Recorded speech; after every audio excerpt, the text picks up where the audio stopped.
Buenos días a todos, les damos la bienvenida a Comprensión de los Tiempos Actuales. Hoy vamos a continuar con la clase de los libros de Reyes y Crónicas con el pastor Kyle Bauer. Entonces, las notas las pueden bajar de la página web y tomar todas las notas que quieran y bueno, que el Señor nos siga abriendo los ojos, los oídos, el corazón para estas bendiciones y estas joyas que el pastor Kyle comparte con nosotros. Vamos a orar. Padre, gracias te damos por este día. Gracias porque las misericordias tuyas son nuevas cada mañana. Gracias por la vida del pastor Kyle. Por todo lo que tú pones en su corazón y el anhelo de enseñar a tu pueblo, Señor. Gracias, Señor, porque el pueblo latino, Señor, también tiene hambre y pedimos, Señor, que alrededor del mundo donde estas clases sean vistas, Señor, que seas tú bendiciendo cada persona y que sigas dando mucho fruto a través de tu palabra. En el nombre de Cristo Jesús. Amén. Bueno, Pastor Kyle, le damos la bienvenida. Muchas gracias y bienvenidos nuevamente. Ni llevamos la mitad de esa clase todavía, ya casi la mitad. Pero ojalá que hasta este punto ustedes hayan sido refrescados en la palabra del Señor y que hayan hecho más conexión entre el Antiguo y el Nuevo Testamento. Cada libro, literalmente cada libro del Antiguo Testamento hace conexión con el Nuevo y Reyes y Crónicas no es nada diferente. Ahora, yo no sé cuántos de los que están mirando esta clase y participando en ella actualmente han leído Reyes y Crónicas. Ojalá que todos, pero vamos a estudiar panorámicamente estos dos libros, pero quiero que veamos varios asuntos y esos son parte de los libros históricos en la Biblia, detallando la historia del pueblo de Dios en Israel y nos da entendimiento de por qué sucedieron las cosas que sucedieron y dan el trasfondo de la vida de Cristo Jesús. Entonces, nosotros vemos en el Nuevo Testamento que Cristo Jesús es Rey de Reyes y Señor de Señores. Y eso se debe a que es el Hijo de Dios, es Dios mismo. Obviamente es Rey sobre toda la creación. Pero vamos a ver, nosotros lo vimos en los libros de Samuel la semana pasada, pero vamos a continuar este tema en Reyes y Crónicas. Ahora de que Cristo Jesús no es solamente Rey de Reyes y Señor de Señores porque es Hijo de Dios, pero también el Rey David y los otros reyes en el sur, en Judá, fueron los antepasados de Jesús. Entonces Jesús tiene linaje real. Mira a Mateo capítulo 1. Todo el Nuevo Testamento comienza con una genealogía. Y en esta genealogía nosotros vemos a todos los reyes del sur en Judá. A David y Salomón y Roboam y luego todos los reyes que siguieron son antepasados de Jesús. Entonces Jesús actualmente en su carne humana tenía o tiene linaje real de los israelitas. Muy interesante saber eso.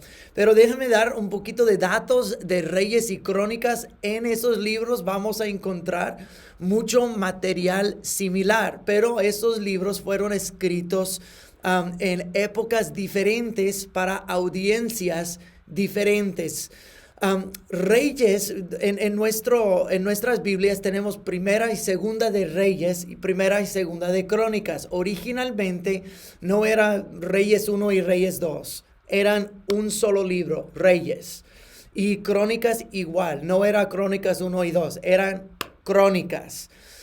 Entonces no fue hasta cuando estaban compilando la Biblia que ya separaron esos libros, hicieron 1 y 2, pero originalmente eran un libro Reyes y un libro Crónicas. Para los Reyes, la autoría fue escrito antes de Crónicas, probablemente por el profeta Jeremías, pero no se sabe eso con total certidumbre. Tiene un poco de sentido, tal vez un poquito más de un poco de sentido, de que Jeremías escribió el libro de los Reyes, porque como Segundo de Reyes termina mucho como termina el libro profético de Jeremías, con la ejecutación del juicio de Dios en contra de Judá en el sur. Y así termina por igual el libro de Jeremías. Entonces muchos eruditos especulan y la tradición judía dice que fue la autoría fue por el profeta Jeremías.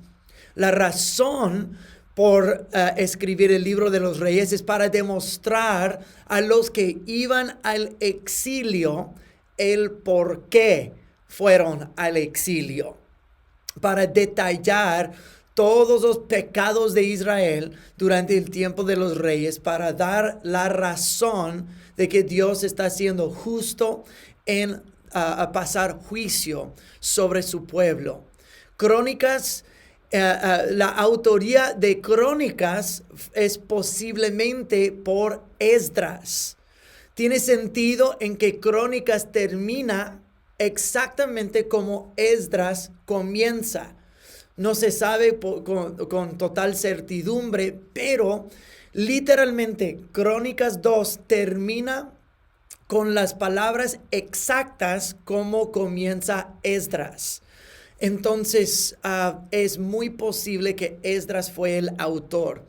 Y la razón por la escritura de las Crónicas es para el remanente que iba regresando a Israel después del exilio. El propósito del libro es para presentar una historia en la luz de la teología, la teología del rey David, donde presenta la monarquía de David como el arquetipo para todo Israel seguir. Entonces, Reyes y Crónicas, a pesar de que tienen mucho material similar, tienen dos propósitos diferentes. El primero de Reyes es para decir, por eso Dios les está juzgando. Crónicas es para los que están regresando del exilio, diciendo, mira, esa es la liga de sus antepasados y eso es lo que Dios está haciendo y el por qué. Entonces vamos a mirar las diferentes maneras de presentar esos libros y vamos a ver cómo están puestos para sus audiencias. Entonces vamos a entrar en Reyes primero. Reyes comienza con el fin del reinado de David. Primera de Crónicas detalla el reinado de David y el reinado de Salomón. Entonces, en Crónicas nosotros no vemos a los otros reyes hasta después del reinado de Salomón. Casi en Segunda de Crónicas, capítulos 9, 10, es cuando entramos con los otros reyes. Pero Primera de Reyes comienza con el final de la vida de David, el reinado de Salomón, y luego Primero y Segundo de Reyes se abarca más que nada el reinado de los otros reyes. Crónicas se enfoca más en David y Salomón. Entonces, pero vamos a regresar a Crónicas en unos momentos. En Reyes comienza, David ya está viejito y ya está por pasar el reino a su hijo Salomón. Pero como con casi cada transición de poder, hay diferentes polémicas que surgen. Sabiendo que su papá es muy viejo, uno de los hijos de David, Adonijah, él trató de usurpar el trono para sí mismo. Y él solito se proclamó el rey, cuando se le había prometido el reinado a su hijo Salomón. Entonces Adonijah incluye Abiatar el sacerdote y Joab, que era el comandante del ejército de Israel, y ellos van apoyando al hijo de David, no Salomón, sino Adonijah, y todos comienzan a festejar y sonar las trompetas y que Adonijah ya es rey. Y luego escuchan eso Betsabé, la mamá de Salomón, y el profeta Natán, y saben que algo anda mal. Entonces ellos van y dicen, mi señor rey David, ¿acaso usted proclamó a Adonijah rey? Dice, no, de ninguna manera. Dice, entonces luego se pusieron las pilas y pusieron a Salomón en el trono, y se deshizo toda la usurpación que Adonijah quiso hacer. Y Salomón consolidó su poder y su trono sobre Israel. Eso es como comienza el libro de Reyes. Entonces Salomón consolidó su poder sobre el trono. Él perdonó la vida de su hermano Adonijah. Perdonó su vida por querer usurpar el trono. Y si se recuerdan de los libros de Samuel la semana pasada, se recuerdan que David cometió el pecado con Betsabé, y él dijo, este hombre tiene que pagar 4 ovejas por la una que él robó. Y él pronunció juicio sobre su propio ser. Y él perdió 4 hijos. El hijo que él iba a tener con Betsabé, Absalón, Amnón, pero luego después de Salomón ascender al trono, perdió su hijo Adonijah, el que quiso usurpar el trono. Originalmente Salomón le perdonó la vida, pero luego Adonijah se acercó con la mamá de Salomón, Betsabé, y dijo, puedo tener a Abisag por mi esposa. Problema con esto. Abisag era parte de las concubinas del rey David. Entonces, casándose con una de las concubinas de David, le hubiera dado más lugar a volver a usurpar el trono. Teniendo una de las concubinas del gran rey David, siendo hijo de David, ya... No. Entonces, cuando él hizo esa petición, él... y le llegó a Salomón su petición. Salomón dijo, lo siento, hermanito, ya no te perdono la vida por eso, porque es obvio que Adonijah todavía quería buscar la manera de usurpar el trono de su hermano Salomón. Entonces Salomón no le volvió a perdonar la vida. Fue muy amable de Salomón perdonar la vida esta vez. La segunda vez... Entonces así David perdió su 4º hijo por haber robado la esposa de Urías. Entonces David deja algunas instrucciones para Salomón. Una de sus instrucciones fue ejecutar a Joab, el comandante del ejército. Joab era... medio especial. Joab era un hombre muy sangriento. Él era un asesino. Había matado muchas personas, y David le dijo a Salomón, no dejes que él muera en paz por todos los asesinos que él había cometido. Entonces, Salomón termina ejecutando a Joab. Y él también exilió a Abiatar, el sacerdote. Lo exilió porque se había aliado con Adonijah. Le quitó el puesto de sacerdote, y había Sadoc, llegó a ser el nuevo sacerdote. Ejecutó a Joab, ejecutó a su hermano, y también perdonó la vida de un hombre Simei. Pero David también le dejó instrucciones para Salomón, hacer lo que le diera la gana con Simei. Si se recuerdan de la historia, cuando David estaba huyendo de Absalón, su hijo, que Absalón también quiso usurpar el trono de su padre David. Cuando estaba huyendo de su hijo, le siguió un hombre Simei, y Simei estaba tirando piedras y insultando y maldiciendo a David.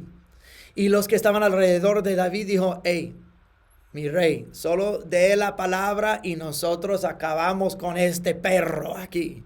Y David dijo, no lo toquen, no sea que el Señor lo haya enviado para enseñarme una lección. Entonces, imagínate, alguien siguiendo al rey, tirándole piedras y tirándole insultos y maldiciones. No, hombre. Entonces Dios le vindicó a David y David le dijo a Salomón, mira, ojos sobre Simei, haz lo que te parezca mejor con este hombre. Entonces Salomón le perdonó la vida a Simei y dijo, te perdono la vida con que no salgas de Jerusalén. Si salgas de Jerusalén, fuera. Entonces él obedeció las órdenes del rey por unos años y luego se le escaparon unas mulas, unos burros. Y luego él salió de la ciudad para buscar su propiedad y Salomón oyó de eso y terminó ejecutando a Simei. Así Salomón consolidó su trono, ejecutó los enemigos del trono y ya Salomón está posicionados para tener un reinado muy fructífero y próspero. Y por la mayor parte de su reinado fue muy fructífero y muy próspero. Otro de las cosas que David hizo por Salomón fue, él hizo todos los preparativos y los planos para la construcción del templo para el Señor. Si se recuerdan, en el libro de Samuel, David anheló construir una casa permanente para el Señor. Ya terminar con la carpa del tabernáculo y construir un edificio magnífico para la presencia del Señor, para el arca del pacto. Entonces él estaba por hacerlo cuando el profeta Natán le llegó con una palabra del Señor y dijo, tú no construirás mi casa, tú eres un hombre de guerra, has derramado mucha sangre, sino tu hijo es el que va a construir la casa por mi presencia, por honor a mi nombre. Entonces David se nota de que eso fue, no, la Biblia no dice eso, pero se nota cuando lee.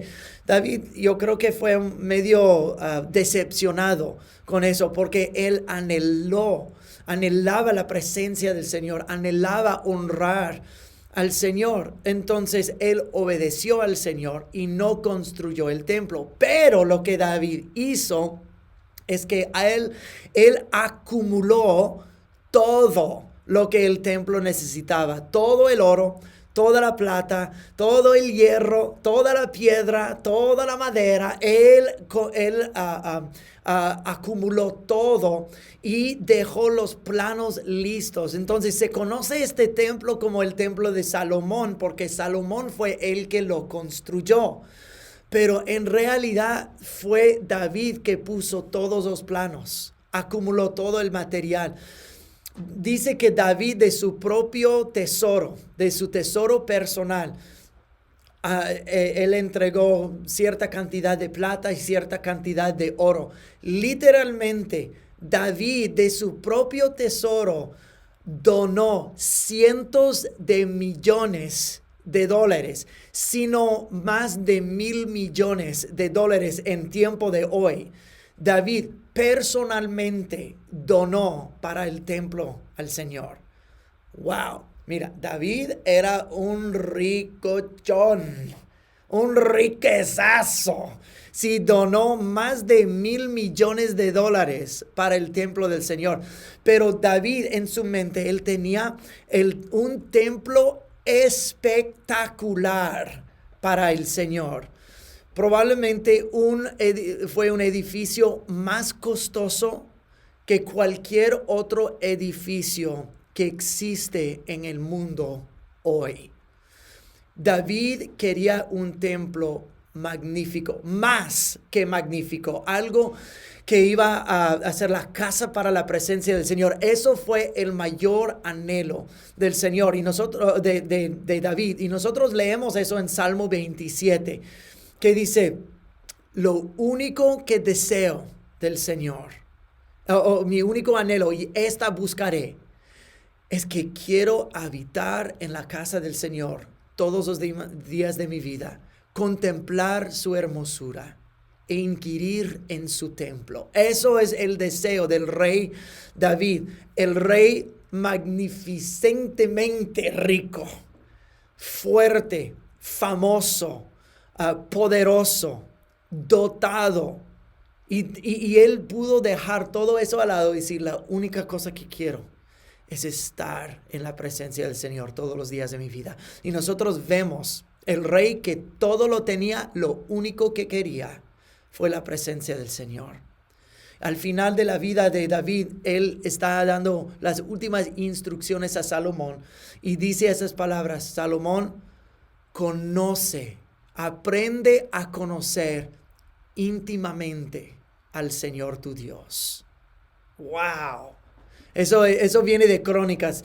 Como hay mucho material similar, vamos a estar revolviendo un poco de Samuel, un poco de Reyes y un poco de Crónicas. Pero David dice a Salomón, conoce a tu Dios íntimamente y constrúyele su templo. Construye su templo. Como era el deseo de David de construir un templo para el Señor, Dios le honró por eso, le honró por su fidelidad a él y por su anhelo de su presencia. Y dijo, como tú has querido construir mi casa, yo voy a construir tu casa. Y no habrá falta quien de tu linaje, de tu familia, se quede sobre el trono por toda la eternidad. Y hicimos la observación la semana pasada de que Jesús, siendo el hijo de David, es el Rey de Reyes, Señor de Señores, que ocupará ese lugar por toda la eternidad. Y en Cristo Jesús, Dios cumplió su pacto y su promesa a David. Entonces, todo el capítulo de Primera de Crónicas 28 detalla todos los planos que David tenía para el templo que Salomón iba a construir.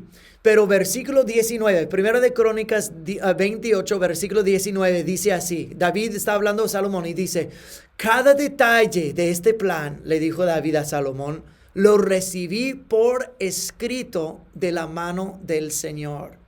Entiéndeme. Los planos para ese templo no salieron de la mente sabia de Salomón, no salieron del corazón de David. Dios mismo habló con David y le detalló los planos para este templo. Interesante. Igual como Dios dio los planos para el tabernáculo detalladamente a Moisés en el libro de Éxodo, Dios hizo lo mismo con David acerca del templo permanente. Entonces, ¿por qué? Porque nosotros sabemos del libro de Hebreos, de que el tabernáculo era una sombra, una copia de lo verdadero que había en el cielo. De la misma forma, el templo era el edificio permanente de lo que era el tabernáculo. Y Dios quería detallar a David exactamente la copia de lo que había en el cielo. Entonces, Dios no dejó que David ni Salomón se inventaran cómo se iba a mirar el templo. Dios mismo dio los planos. David no lo construyó, pero juntó todo lo necesario y dejó las instrucciones para Salomón. Entonces, ¿cómo se conoce el templo como el templo de Salomón? Porque Salomón lo construyó. Realmente yo lo miro más como el templo de David, aunque David no lo construyó, o digamos el templo de David y Salomón. Pero Primera de Crónicas, capítulo 22, versículos 14 a 16, dicen, David está hablando otra vez con Salomón y dice, he trabajado mucho para proveer los materiales para construir el templo del Señor. Hay 3,400 toneladas de oro, 34,000 toneladas de plata y tanto hierro y bronce que es imposible pesarlos. También he reunido madera y piedras para las paredes, aunque tal vez necesites agregar más. Cuentas con un buen número con hábiles carpinteros, canteros y artesanos de toda clase. Además, Cuentas con expertos en orfebrería y platería y trabajadores del bronce y del hierro. Ahora, manos a la obra y que el Señor esté contigo. Más adelante, en capítulo 28, David dice, el Señor mismo asegurará de que se lleve a cabo todo ese trabajo en la forma que Él quiere. Dios dio los planes, Dios dio la sabiduría y Dios supervisó la construcción de su propio templo. Ahora, quiero que veamos algo muy interesante sobre el templo. ¿Qué fue el costo de este templo? Porque mencioné hace un momento de que el costo de este templo es más que cualquier otro edificio sobre la faz de la tierra hoy en día. Dice que había de oro 3,400 toneladas. Mira, esos son 8, decía de oro y plata en talentos. Y busqué cuánto es un talento en libras americanas, ¿verdad? Dice un teólogo, dice que había 8.1 millones de libras de oro. En las monedas de hoy, el dinero de hoy día, esos son casi 195 mil millones de dólares.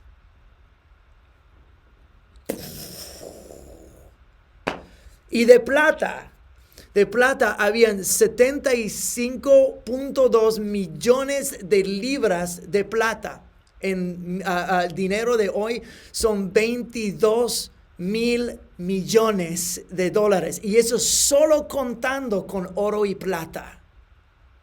Eso no incluye todo el valor de bronce y hierro, que dice que es más allá de pesar. Entonces, yo no sé cuántos miles de millones de dólares eso sería de bronce y hierro. Más toda la madera. Y no era madera barata, era madera costosa. La Biblia dice en Crónicas que Salomón pagó al rey Hiram de Líbano, le pagó por toda la madera de los bosques de Líbano, le pagó con 20 ciudades en el norte de Israel. Eso fue parte del precio pues cuánto cuesta un pueblo. Y no eran ciudades como Los Ángeles, eran más pueblos, pero 20 pueblos él pagó. Más la madera, más toda la piedra, más los materiales preciosos como piedras preciosas y marfil, más todo lo tejado y todo, todas las cosas para cortinas y todo lo bello, más 153 mil laboradores.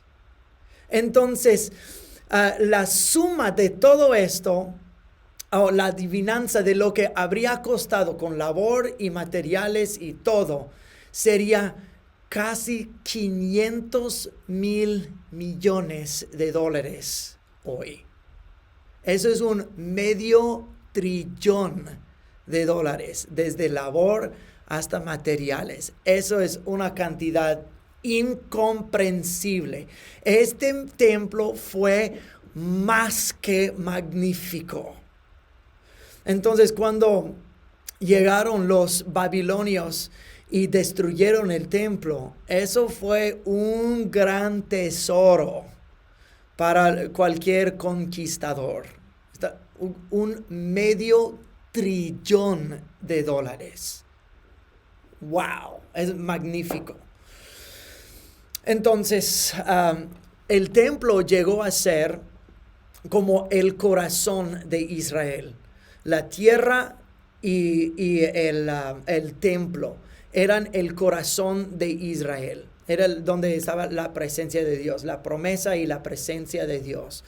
Entonces, cuando ellos fueron desterrados, que vamos a llegar a eso al final de Reyes y Crónicas, ellos fueron desterrados de su tierra y luego se destruyó el templo. Eso fue como sacarle el corazón de los israelitas. Regresando con Salomón. Ahora Salomón construyó el templo y construyó su propia casa, consolidó su trono. Ahora Salomón está posicionado para ser el mejor rey, el rey más próspero y sabio y fructífero que Israel ha tenido. Y después de construir el templo, Dios le dio un sueño a Salomón. Y en el sueño el Señor dijo, pídeme lo que tú quieras. Y Salomón pidió sabiduría. Y Dios se la concedió. Dijo, como no has pedido la vida de tus enemigos, ni larga vida, ni riquezas, sino has querido conocerme y pediste mi corazón y mi sabiduría. Dijo, te voy a dar todo lo que no pediste también. Nosotros vemos en Salomón como un tipo de Adán en el huerto. No estoy diciendo que es el segundo Adán, porque Jesús es el segundo Adán, pero un tipo Adán, un hombre que caminaba cerca del Señor, que tenía todo, pero como Adán, todo terminó perdiéndose. Ahora, nosotros vemos en Reyes una luz menos favorable sobre la vida de Salomón. En Crónicas nosotros vemos una luz más favorable sobre la vida de Salomón. ¿Por qué? Porque acuérdense, Reyes fue escrito para explicar a los israelitas por qué Dios los estaba desterrando y exiliando. Crónicas fue escrito para decir, hey, David es el rey que debemos de seguir, es el arquetipo de la monarquía. Para los que iban regresando a la tierra de Israel. Entonces, una luz menos favorable, porque eso es porque van al exilio, y una luz más favorable, eso es lo que Dios quiere de nosotros. Entonces, para que tengamos esto en mente. Entonces, en Reyes, eso contrasta mucho el reinado de Salomón con lo que dijo Moisés en el libro de Deuteronomio acerca de lo que deberían hacer los reyes. Y nosotros vemos que en Reyes que Salomón comenzó a violar las leyes que Moisés dio a los israelitas de lo que deberían hacer los reyes. En Deuteronomio capítulo 17, Moisés dijo, cuando tienen un rey, no debería amontonar mucho oro y mucha plata y muchos caballos. Y vemos que Salomón era un riquechazo. Dice que la plata en el tiempo de Salomón era tan común como las piedras de la calle. Este hombre era rico. Dice, no amontones mucho oro, mucha plata y muchos caballos y muchos ejércitos. Salomón hizo todo eso. La Biblia dice en Deuteronomio que Israel no debería hacer muchas alianzas con las naciones alrededor. Salomón lo hizo. No, dice en Deuteronomio 17:17 que no debería multiplicar muchas esposas. Y Salomón, ¿qué hizo? 300 esposas y 700 concubinas. Tenía 1000 mujeres y apenas puedo yo lidiar con una. Y él tenía 1000. Entonces él amontonó esos, pero muchas de esas concubinas eran por alianzas en las naciones alrededor, lo cual no debería de haber hecho. También Levíticos capítulo 25 versículo 23 dice que es prohibido entregar la tierra de Israel a otras naciones. Y nosotros vemos que Salomón pagó 20 pueblos en el norte al rey Hiram por los árboles de su bosque que usó para construcción del templo. No debería de haber hecho esto. Y nosotros vemos que esa presentación del reinado de Salomón, aunque Salomón hizo mucho bien y fue muy próspero y sí siguió al Señor, nosotros vemos que durante su reinado sus múltiples esposas de otras naciones comenzaron a tornar su corazón del Señor. David también le dijo, conoce a tu Dios íntimamente, y si tú le sigues, Él estará contigo. pero si tú te apartas de él, él se apartará de ti. David mismo le dijo esto a Salomón. Y Salomón, por seguir a sus múltiples mujeres idólatras, construyó casas para sus dioses. Y luego ellas comenzaron a jalar su corazón hacia adorar a estos dioses. Entonces Dios pronunció un juicio sobre Salomón.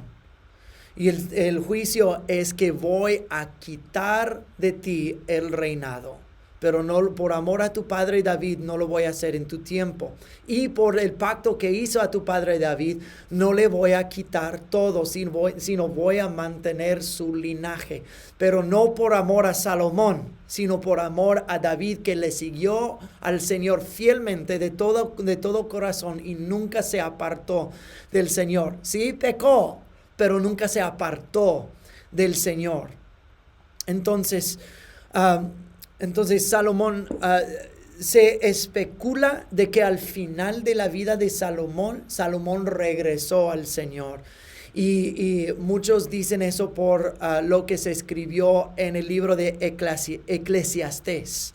Eso es la última escritura de Salomón, y muchos dicen que eso es el final de su vida, donde él tornó su corazón de regreso al Señor. Pero hubo un tiempo en su vida donde él se convirtió en gran idólatra, y eso causó mucho daño en su reinado y mucho daño en su vida. Entonces, Salomón terminó su tiempo, su vida y todo el reino unido. Saúl, David y Salomón, los primeros 3 reyes de Israel, eso era el reino unido. Ahora siguió Salomón su hijo Roboam. Roboam, cuando él se hizo rey, era no tan sabio como lo era su padre. Entonces todo el pueblo se acercó a Roboam después de la muerte de Salomón y quisieron que él levantara, que se hiciera más ligera la carga, porque todo lo que se lee en Reyes y Crónicas sobre el reinado de Salomón, que él fue muy pesado con la gente, no tratando a la gente mal, pero las exigencias del ejército y de los tributos e impuestos fue muy pesado. Y dijeron, hey, trátanos un poquito más suave que hizo tu padre. Levanta la carga de los impuestos y los tributos. Y Roboam dijo, deme unos días para pensarlo. Entonces consultó con los ancianos. Y los ancianos dijeron, oye, muchacho, si tú escuchas al pueblo y le sirves al pueblo y levantas los tributos, haces la vida más leve para ellos, ellos te van a seguir para siempre. Entonces consultó con sus amigos que crecieron con él. Y dijeron, no, que te tienes que establecer como el mero mero. Dile al pueblo que mi dedito está más grueso que la cintura de mi padre. Si él les dio duro, yo les voy a dar doble duro. Y de tonto siguió el consejo de sus amigos. Mira, yo he sido pastor por casi 20 años. Yo he liderado gente ya por casi 2 décadas. Cuando yo leo esto con Roboam y su respuesta, y lo que yo digo, eso es la cosa más mensa. Yo ni necesito leer más para saber lo que van a ser los resultados. Porque si un pastor trata a su iglesia de esta forma, no, que se van a salir. No, nadie quiere que le trates así de severo y duro. Pero es lo que hizo Roboam. Pero eso en parte fue del Señor. Porque Dios, por castigar a Salomón, iba a romper el reino. Entonces, ¿qué pasó? Roboam contestó muy severamente al pueblo. Y el pueblo dijo, sácate con la casa de David, ya no tenemos parte contigo, vamos a la casa, no queremos seguirte. Entonces se dividió el reino. 10 tribus en el norte fueron con Jeroboam, que Dios ungió a un rey Jeroboam en el norte. Y luego quedó Roboam con 2 tribus en el sur, Benjamín y Judá. Entonces, ya eso es el comienzo del reino dividido. 10 en el norte bajo Jeroboam, hijo de Nebat, y 2 bajo Roboam, hijo de Salomón, o de la casa de David. Entonces tenemos casa de David en el sur y un gran destrazazo en el norte. Ahora tenemos la historia de los diferentes reyes, reyes del norte y reyes del sur. Acuérdense y mantengan eso en mente, los reyes del sur eran de la casa de David y siempre se mantuvo este linaje. Eso terminó siendo el linaje de Cristo Jesús. En el norte se cambiaba de dinastías y en el norte nunca jamás había un buen rey que sirvió al Señor. En el sur habían varios buenos reyes y varios reyes malos. Hay que tomar eso en cuenta y vamos a ver por qué. Ok, entonces cuando Dios dividió el reino y Jeroboam ahora está en el norte, Jeroboam inmediatamente hizo tonterías, hizo lo malo ante los ojos del Señor. Cuando el Señor mismo le dio una promesa, si tú me sirves, voy a establecer tu casa. Solo sírveme y haz lo correcto delante de mí. ¿Qué es la primera cosa que hace Jeroboam? Inmediatamente hace ídolos de becerros en el norte de Israel. Y él dice al pueblo, esos son los dioses que sacaron de la tierra de Egipto. Interesantemente, cuando el sacerdote Aarón, el hermano de Moisés, cuando Moisés estaba en la montaña y Aarón hizo el ídolo del becerro de oro, él dijo exactamente la misma cosa. Eso es el Dios que te sacó de la tierra de Egipto. Becerro de oro con Aarón, ahora becerro de oro con Jeroboam, diciendo la misma cosa. Mira, se me hace que eso es el mismo espíritu malo, el mismo espíritu demoníaco manifestándose otra vez. No es ninguna coincidencia que Aarón y Jeroboam dijeron la misma cosa sobre el mismo ídolo. Ahora, y luego Jeroboam cambió los festivales del Señor y él hizo sus festivales propios. Y también Jeroboam inmediatamente hizo un altar en el norte para este becerro de oro y puso sacerdotes que no eran sacerdotes levíticos. Todo lo que hizo inmediatamente fue en contra totalmente de lo que Dios ordenó que se hiciera como un rey de Israel. Ahora, uno tiene que hacerse la pregunta, ¿por qué hizo eso?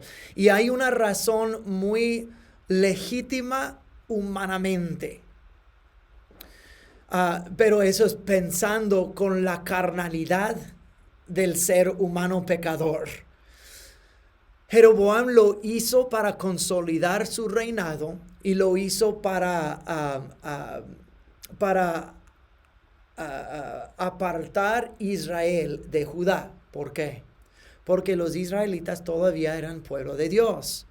Y todavía el lugar de adorar al Señor era el templo. ¿Y dónde estaba el templo? En Jerusalén, en el sur, en la tierra de Judá. Entonces Jeroboam temía de que si las 10 tribus de Israel sobre las que él tenía mando siempre se iban a Judá para adorar a Dios en el templo, en el altar allí, que el reino se iba a volver a unir y él perdería su reinado.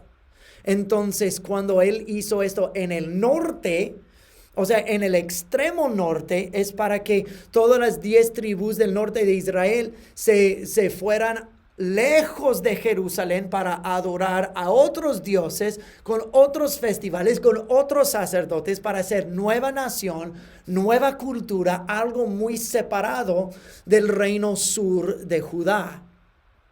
Lo hizo por ganancia propia y ganancia política. Pero, como tú puedes adivinar, eso trajo gran retribuciones del Señor. Y Dios destruyó la casa de Jeroboam cuando Dios le había prometido, si tú me sirves, si tú eres fiel a mí, voy a establecer tu casa. Pero Jeroboam no pudo creer que Dios iba a establecer su casa, entonces él optó por hacer juegos políticos. Y haciendo sus juegos políticos, él se apartó del Señor y el Señor terminó destruyendo su casa. Ahora, nosotros vemos a lo largo de Reyes y especialmente en Crónicas, cuando dice que rey fulano de tal no hizo bien como David, sino siguió los pasos de Jeroboam, hijo de Nebat. Entonces nosotros vemos en Reyes y Crónicas que David es el arquetipo de un reinado bueno y duradero. Y Jeroboam es el arquetipo de un reinado malo. Eso es el criterio según el cual la Biblia y los autores de Reyes y Crónicas evalúan los reyes. Si era bueno, siguió los pasos de David. Si era malo, siguió los pasos de Jeroboam. Entonces, esos son los dos arquetipos. Uno es sumamente bueno y el otro sumamente malo. Y vemos una y otra vez, dicho una y otra vez, no siguió los pasos de su padre David, sino siguió los pasos de Jeroboam, hijo de Nebat, que hizo pecar a Israel. Una y otra vez se repite esta frase. Nosotros vemos en la vida de Jeroboam y Roboam una pauta recurrente en Reyes y Crónicas, la pauta de profecía y cumplimiento. El profeta Ahijah había profetizado a Salomón que iba a dividir su reino. Se cumplió en Roboam. Otro profeta denuncia la idolatría de Jeroboam en capítulo 13 de Reyes. Y se cumple 300 años después. Hasta ese profeta que no tiene nombre denunció a Jeroboam y dijo, va a salir un rey Joás por nombre que va a destruir todo. Y se cumplió 300 años después que nació un rey Joás que destruyó todo lo que Jeroboam, hijo de Nebat, hizo. Y nosotros en Reyes y Crónicas tenemos esta balance de reyes y profetas. Habían profetas que fueron al sur de Israel, otros profetas que iban al norte de Israel. Vamos a estudiar esto más cuando miramos los libros de los profetas mayores y menores. Pero en las notas que tienen para esta clase va a haber una lista de los reyes y quién profetizó durante el reinado de qué rey. Pueden mirar esas notas después. Entonces, nosotros tenemos los dos profetas más celebradas durante el tiempo de los reyes, especialmente en el libro de Primero y Segundo de Reyes. Tenemos Elías y luego Eliseo. Elías, nosotros lo vemos que él siempre choca con el rey Acab, que se casó con la malvada Jezebel. Y ellos hicieron más mal para Israel en el norte. Eso fue en el norte, en Israel. Acab no fue rey del sur, sino del norte. Hizo más mal para Israel que cualquier otro rey. Entonces nosotros vemos Elías pronunciando una sequía de 3 años sobre la tierra de Israel y se cumplió y nosotros vemos varias cosas durante la vida de Elías, como él chocó con el rey, como él subió a Monte Carmelo para retar a los profetas malos de Baal que estaban aliados con Acab y Jezebel. Descendió fuego, tú sabes la historia, fuego en el monte, ¿verdad? Los profetas de Baal estaban clame a su dios Baal que era Dios de la tormenta, Dios de la lluvia, Dios del trueno, Dios de todo, y los dioses cananitas que eran dioses de la naturaleza, y vamos a mirar eso más adelante, que Elías dijo, vamos a ver quién de veras es Dios, vamos a tener un concurso. Clama a tu Dios y yo voy a clamar a mi Dios, y el Dios que responde con fuego es el Dios verdadero. No, pues ellos más que contentos que Baal es Dios de la naturaleza, Dios de la lluvia, Dios de los truenos, Dios de eso y otro. Ellos cortándose, oh, Baal, Baal, Baal. Y nada. Elías hace una oracioncita. Señor, date a conocer. ¡Pum! Cae fuego y él ejecuta a todos los profetas falsos de Baal. Y eso airó a la reina Jezebel, y ella ahora busca matar al profeta de Dios. Como el profeta de Dios mató a los profetas de Baal, la reina ahora quiere quitar la vida del profeta de Dios. Entonces Elías huye al monte Sinaí, donde tiene una teofanía del Señor. Teofanía es la presencia manifiesta del Señor. Y es interesante cómo Dios le habló a Elías en esos momentos. Que hubo terremoto, hubo un gran incendio, hubo un gran huracán. Dice, pero Dios no estaba en esas cosas. Pero fue la voz callada y pequeñita del Señor. Y es muy interesante cómo Dios se reveló después de esa gran ganancia o esa gran victoria en el Monte Carmelo sobre los profetas de Baal. Ahora está huyendo por su vida, temiendo por su vida. En vientos, truenos, fuegos y terremotos no se oye Dios como los dioses de los cananitas. Dios es el que se revela en lo secreto y en lo personal.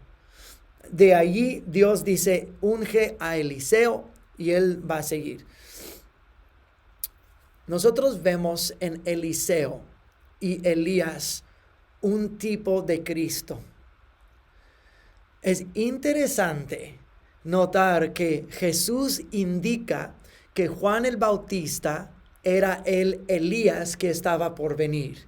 Entonces Juan el Bautista es Elías, según las palabras de Jesús. Pero nosotros vemos una gran similitud entre Eliseo y Cristo Jesús. Primeramente, los dos nombres de Eliseo. Eliseo es un tipo de nombre de Yahweh salva. Y Jesús significa salvación. En esencia, en la raíz de sus nombres está la salvación. Eliseo levantó el hijo de una viuda en Sunem. Jesús levantó el hijo de una viuda en Naín. Y Sunem y Naín están muy cerca el uno del otro. Entonces ellos dos están levantando el hijo de una viuda casi en el mismo lugar. Eliseo sanó a Naamán de la lepra. Jesús sanó a 10 leprosos. Eliseo hizo flotar una hacha. Jesús caminó sobre el agua. Eliseo alimentó a 100 hombres con poca comida. Jesús alimentó a una multitud con poca comida. Un muerto fue levantado después de la muerte de Eliseo. Si conoces la historia, tiraron un cuerpo muerto sobre los huesos de Eliseo, y el cuerpo muerto resucitó. Después de la muerte de Jesús, dice en el libro de Mateo que muchos muertos se resucitaron. Entonces, y nosotros vemos cómo el Espíritu de Dios se movía en el Antiguo Testamento, en el Nuevo Testamento. Jesús se estaba identificando con Eliseo porque dijo que Juan el Bautista es Elías que estaba por venir. Más Eliseo cargaba una doble porción del espíritu de Elías. Y cuando nosotros vemos que Juan el Bautista, Elías, dijo, hay uno que viene después de mí que es más poderoso que yo, cuyas sandalias no estoy digno de quitar la correa de la sandalia. Y entonces el Elías, Juan el Bautista, dice, hay uno que viene después de mí que es aún más poderoso que yo. Y Eliseo recibió una doble porción de lo que tenía Elías. Y nosotros vemos eso y puedes mirar eso en tus notas, la doble porción de lo que Eliseo tuvo de Elías. Elías hizo 4 profecías, Eliseo hizo 8 profecías. Elías hizo 7 milagros, Eliseo hizo 14 milagros. Entonces nosotros vemos la doble porción de lo que Eliseo recibió.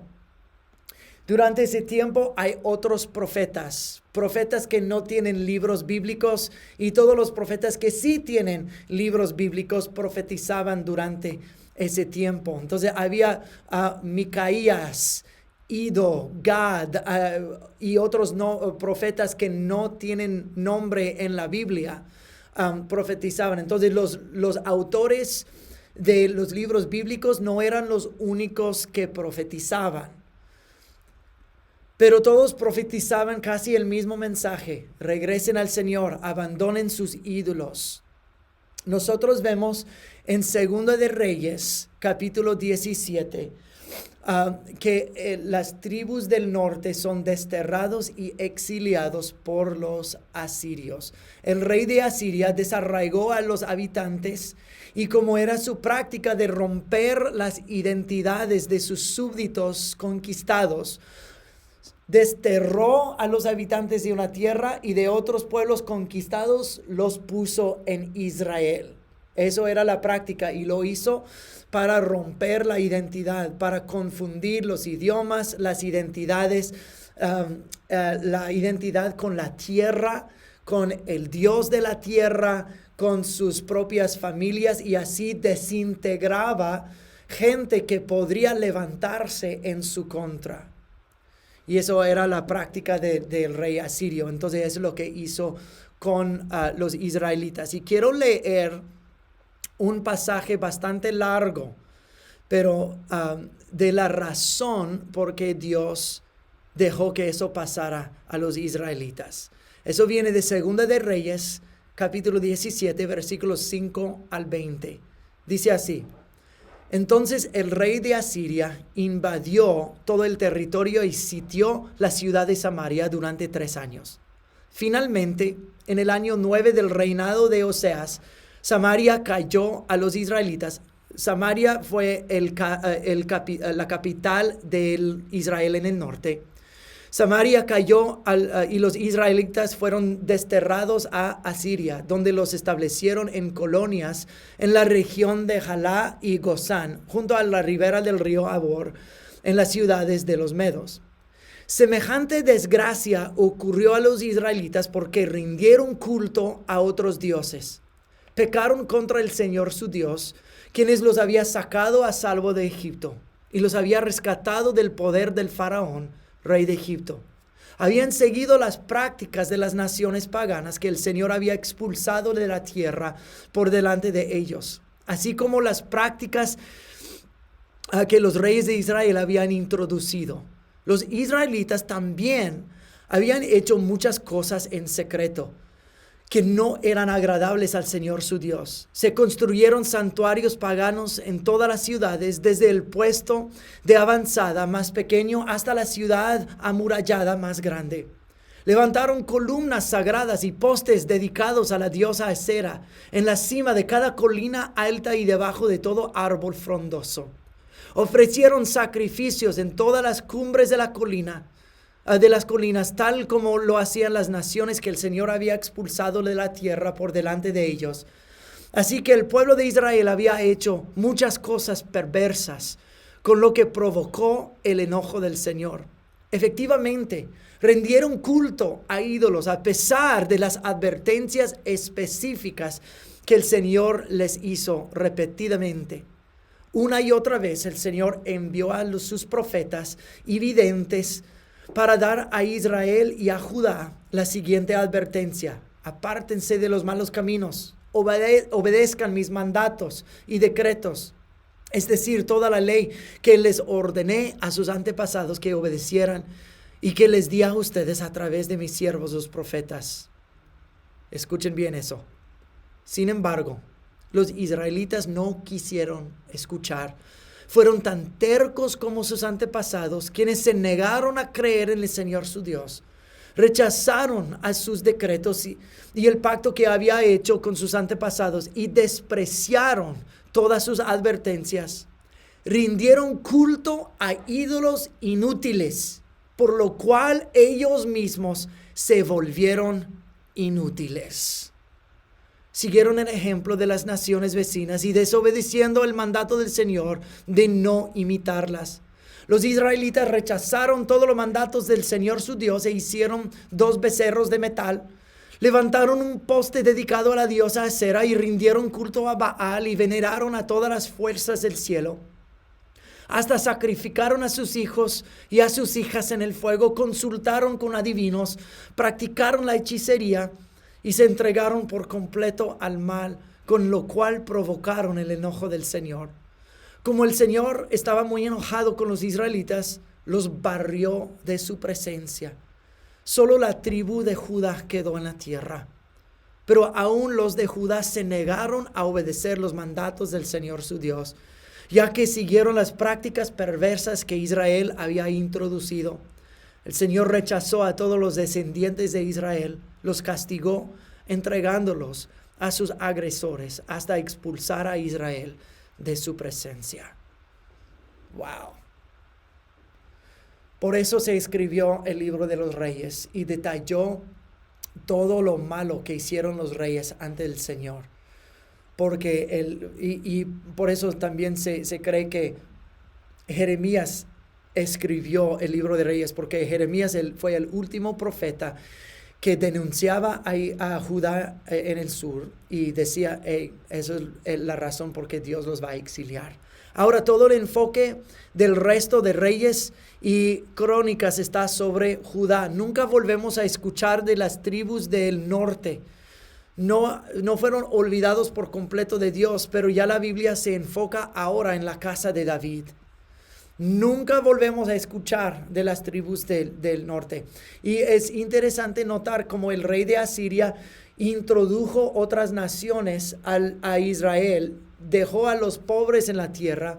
Esos comenzaron a mezclarse con algunos del remanente que sí quedaron en Israel, y esos llegaron a conocerse como los samaritanos, que los judíos en el tiempo de Jesús odiaban porque eran solo de media raza, y fue por el gran destierro que había. Ellos no lo veían como judíos completos, y fue por ese destierro. Ok, vamos a hacer algunas observaciones de Crónicas específicamente y vamos a terminar con nuestra clase por hoy. Las Crónicas son dirigidas hacia los de Judá, el remanente que estaban regresando del exilio de Babilonia. Los del norte fueron desterrados por Asiria más o menos 150 años después. Los babilonios exiliaron a los de Judá en el sur. Entonces las Crónicas es para los 70 años que los de Judá estaban en el sur y el remanente de ellos que regresaron a la tierra. Por eso da las Crónicas una luz más favorable, especialmente para David y Salomón. Y se tratan más con el reinado de esos dos hombres como los arquetipos de reyes que uno debería seguir, pero sí detalla lo malo que hizo Salomón al final. Pero sí habla más del rey David y Salomón en una luz favorable. Las Crónicas enfatizan mucho los reyes buenos y los reyes que reformaron, como Asa, como Ezequías, como Joás, los grandes reformadores de Israel. Ellos enfatizan mucho más esos reyes del sur, porque enfatiza que ellos caminaban según los pasos de su padre David. Otra vez, dando más luz al arquetipo del reinado de David. Sin embargo, Crónicas termina como terminó Reyes, con el exilio de los de Judá por su infidelidad del pueblo de Dios. Ahora, en Crónicas, en Primero de Crónicas, nosotros encontramos algunas de las lecturas más aburridas de toda la Biblia.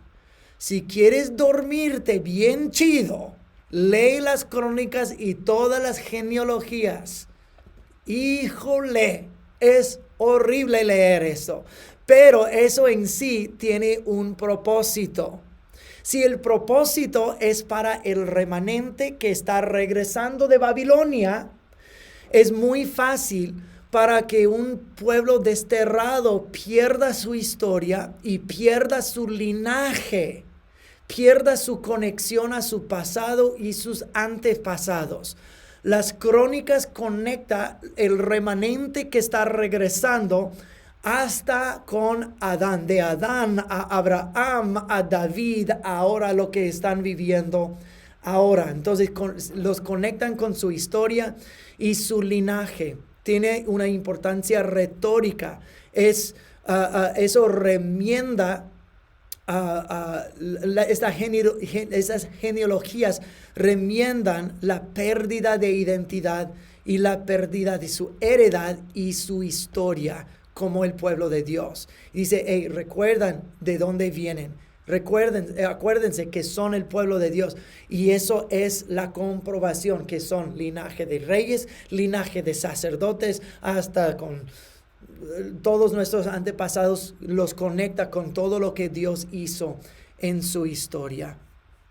Entonces, las Crónicas culminan con lo mismo en 2 de Crónicas 36. Que son desterrados a Babilonia y donde ellos terminan literalmente las mismas frases es donde el libro de Esdras comienza. Por eso se cree que Esdras escribió Crónicas tanto como el libro de Esdras y Esdras está ayudando a conectar. Esdras era un escriba.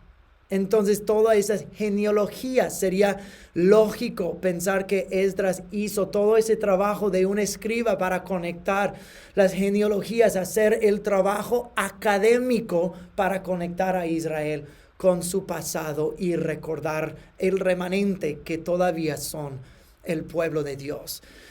En unas semanas, la semana entrante vamos a tratar con Esther, Nehemías y Esdras y seguir los libros históricos. Entonces, ojalá que hayan aprendido algo de Reyes y Crónicas. Que el Señor los bendiga. Nos vemos la próxima semana. Muchísimas gracias, Pastor Kyle. Realmente, qué buen panorama. Y lo bueno es que en las notas tienen los cuadros completos con los reyes, con los profetas, los versículos bíblicos, todo este panorama, que eso sí nos ayuda a entender que, no sé, algunas personas, es muy bueno entender el reino del norte, el reino del sur, Reyes tiene un propósito, Crónicas tiene otro propósito, entonces no queda, cuando ves esos cuadros, esas tablas que hizo el pastor Kyle, están en las notas, le ayuda a tener también una visión más entendible de todo lo que está pasando durante estos tiempos. Es muy bueno. Gracias, Pastor Kyle. Gracias a todos. Que el Señor los bendiga. Nos vemos la próxima semana. Bendiciones.